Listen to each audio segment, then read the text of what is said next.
Sans transition, nous allons être avec l'un de nos invités ce matin. Il s'agit du colonel Meir Dahan pour essayer de nous expliquer un peu les répercussions de ce qui s'est produit en début de semaine en Israël, dans le sud du pays. Meir, bonjour, Boker Tov. Bonjour Boker Tov. Merci d'être avec nous ce matin. Vous nous le disiez régulièrement depuis de nombreux mois, le djihad islamique mène la danse, même plus que le Hamas au cours des différents rounds de confrontation. C'était à votre avis également le cas dans le cas précis ?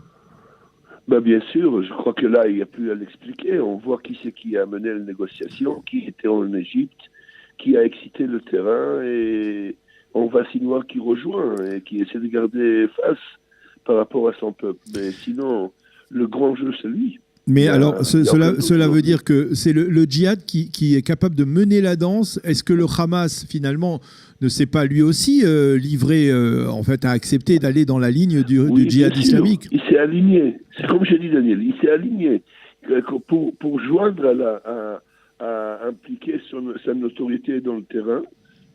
Il rejoint ces factions. Mais au fur et à mesure, il partage de plus en plus la responsabilité avec le djihad. Et il est question de très peu de temps que le djihad prend la relève. On voit, on le va venir. Il faut comprendre quelque chose. Même si on nous dit, et je dois vous avouer que j'ai essayé d'avancer vos arguments, mais on me dit le djihad islamique, c'est quelques milliers à peine de combattants ou de terroristes. Le Hamas, c'est une véritable armée avec 40 000 hommes, des bataillons. Bien sûr. Il faut comprendre qu'aujourd'hui, c'est le djihad qui est considéré et c'est lui qui apporte des résultats. Et c'est grâce à lui qu'il y a 15 millions à 30 millions qui rentrent tous les mois. Grâce par à lui, le Qatar. Il y a plus d'heures par sa pression, bien sûr. Et c'est il faut comprendre quelque chose par-dessus tout ça. C'est l'Iran qui mène le jeu. C'est ça. Alors là aussi, tout ce qui s'est fait ces derniers temps, lorsque le djihad islamique a décidé d'envenimer la tension donc durant le Shabbat, c'était un ordre de Téhéran qui venait directement ? Clair et net. D'ailleurs, je suis sûr qu'il y en a qui détient des preuves pour ça dans la main. C'est même pas une question. C'est clair et net. Vous vous rendez compte, en Syrie, ils n'arrivent pas à nous faire bouger d'un millimètre, alors que là, ils nous font danser comme ils veulent. Alors maintenant qu'on est revenu au calme, je voudrais revenir également sur ce retour au calme un peu précipité et qu'on n'a pas très bien compris dans la population, en particulier dans le sud du pays. Est-ce que cela veut dire que si Israël, via les Égyptiens, négocie avec le Hamas, est-ce qu'il négocie également indirectement avec le djihad islamique ? Est-ce que le djihad islamique se pliera ? Mais pourquoi indirectement ? Directement. Daniel, je vous rappelle que le jeudi, quand tout a été déclenché, Sinoir et le chef de djihad étaient en Égypte, étaient au Caire. Ça veut dire qu'ils travaillent ensemble. Mais ça y est, c'est fini. Aujourd'hui, c'est clair. À l'époque, ça a été caché. Maintenant, c'est fini, c'est clair. Et donc, lorsque Israël négocie une sorte de trêve à long terme, eh bien, ce sera une trêve qui inclut le djihad islamique. Mais Israël a acheté le Cannes pour l'Eurovision et pour le jour de l'indépendance. C'est tout, pas plus. Clair et net. Pas plus. Mais par contre, il y a une question à se poser. Qu'est-ce qui était différent cette fois-ci que les autres fois ? Oui. Je vous la pose. Et je ne sais pas si c'est bon ou mauvais. C'est la qualité des cibles attaquées. Aujourd'hui, les Gazaouis ont vu qu'Israël est prête à aller dans une couche plus profonde.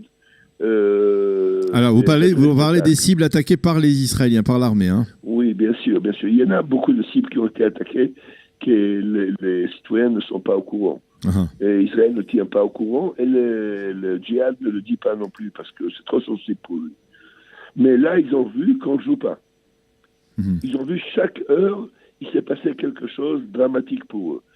Écoutez, rien qu'essayer d'imaginer un avion qui lance un missile sur un véhicule en marche, en route, en marche, et que la personne, c'est vraiment une personne de très très haute importance. Je ne sais pas si vous imaginez. Vous parlez de El-Khoudri, qui est on va dire le banquier de. Oui. Alors là, les deux côtés, ils ont compris qu'Israël ne joue pas. Elle demande absolument le calme immédiatement. Ça veut dire le retour des éliminations ciblées, ça a aussi un effet dissuasif important ?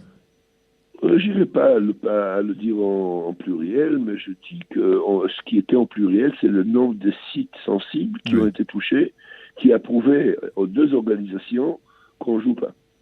Alors, la population... Je ne sais pas si vous avez remarqué, Daniel, cette fois-ci, par rapport à ce cercle il y a un mois à peu près, il n'y a eu que 2 Kharkivotes qui ont été descendus. Oui. Même pas 2. C'était Golani qui est descendu pour renforcer les chars. Les chars, oui. Alors que l'autre fois, il y a eu une bataille, enfin, Ougda, je ne sais pas comment. Oui, une division. Là, ce sont des brigades. Ouais. Donc il y a moins d'importance. Donc ça veut dire que côté israélien, on savait on avait les moyens de presser sur de faire pression sur le Hamas et le djihad. 24 heures qui vont craquer. Et ça, vous dites que c'est aussi un peu c'est aussi l'approche d'Aviv Kochavi, un peu plus musclé que son prédécesseur. Non. Aviv Kochavi, il faut comprendre qu'il vient d'un background d'intelligence. Oui. Il a vécu toute sa vie dans l'intelligence.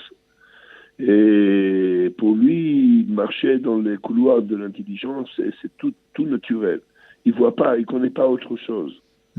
Donc il était directement là-dessus. Il a dit pourquoi jouer sur une semaine alors que j'ai besoin de calme demain matin. Alors, une dernière question, Meir. On a vu que cet arrêt des hostilités a été très mal compris par la population du sud du pays. Et qui accuse tout simplement le gouvernement israélien de ne faire que retarder une échéance qui est incontournable. Est-ce que vous pensez effectivement qu'on ne fait que reculer une échéance c'est-à-dire une véritable confrontation, une véritable guerre entre Israël et le Hamas et le djihad islamique? J'ai l'envie d'être très cynique, mais j'essaierai de ne pas l'être. C'est clair, non? Chaque fois, chaque cercle devient plus proche, plus important. Et il est question vraiment de très peu de temps que ça déclenche. Et Benyamin Netanyahou agit, à votre avis, avec pondération quand il se comporte comme il s'est comporté ces derniers jours? Qui? Netanyahou? Est-ce qu'on a vu le comportement de Netanyahou? Oui. Il n'y a eu aucun comportement. Il n'y a eu aucune décision de fait. Ils ont fait une rencontre de cabinet pendant 5-6 heures, 3-4 fois. Aucune décision qui est sortie de là-bas. Ils ont tout simplement confirmé l'acte que Kochavi a engagé de toutes les façons. Alors, il n'y a rien de nouveau. D'ailleurs, je le comprends. Ils ont cherché à ne pas se prononcer de trop. Tout ce qu'on voulait, c'est le calme pendant la semaine qui vient, c'est tout, point. D'ailleurs, là, je suis à Athènes. Oui. Et en rendez-vous avec des officiels ici. Grec. Et vous ne vous rendez pas compte qu'est-ce que ça fait dans les couloirs, la participation de la Grèce à l'Eurovision. Vous ne pourrez pas imaginer le lobby palestinien, qu'est-ce qu'il est en train de faire. Il nous fait un ravage. Ah oui. Et ça se passe pareil dans le monde entier. Donc il fallait à tout prix et tout faire pour sauver l'Eurovision. Je ne sais pas, mais bon, c'est ce qui était fait. Merci beaucoup, merci beaucoup. Quand on est prêt, quand on se montre prêt à payer un certain prix, juste au moment où vous attendez pas à ce que je le fasse, parfois ça crée une notoriété. Merci beaucoup, colonel Meir Dahan, de nous avoir éclairé sur ce qui s'est passé en début de semaine entre Israël et le Hamas. Merci d'avoir été avec nous aujourd'hui et bonne journée. Shalom.